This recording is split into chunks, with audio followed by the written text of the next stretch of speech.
The collection that Auckland Museum Tamaki Paingahere have put forward this year and have been lucky enough to be accepted onto the register is the collection of journals and papers relating to Reverend Charles Baker. So Baker was a missionary who arrived in New Zealand in Paihia, 1828, and spent the next 39 years of his life working as a missionary in the Bay of Islands, Tauranga, Tolaga Bay, and then finally Auckland.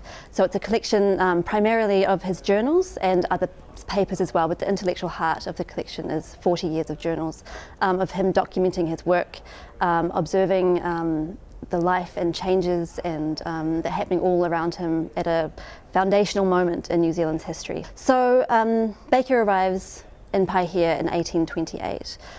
This is a time before the New Zealand Wars. So he's documenting over that 40 years a process of change, quite rapid change in New Zealand society.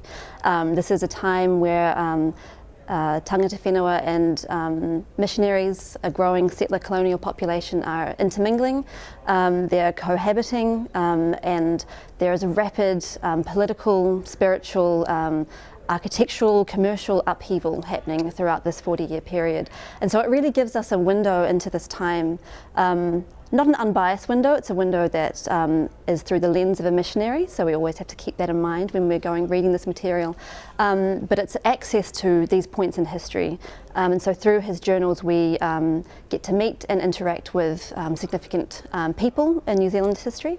So Hone Hiki, all the way through to other missionaries as well who are working in the area.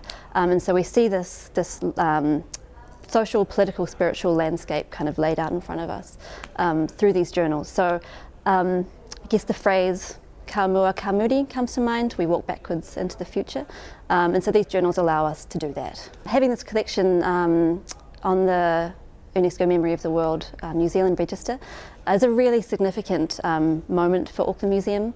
So we already have, I believe, 3 collections on the register, so this is our 4th.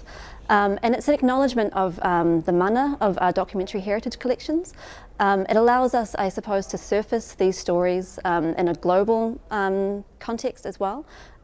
So it's a really significant moment, and internally as well within our museum, to be able to promote our documentary heritage, to get together with colleagues who also have the honour and responsibility of looking after our documentary heritage, the memory of our nation. And so it's a significant moment to raise the mana of all of these collections and to get together and really focus in on what these collections provide to our country, which is its memory.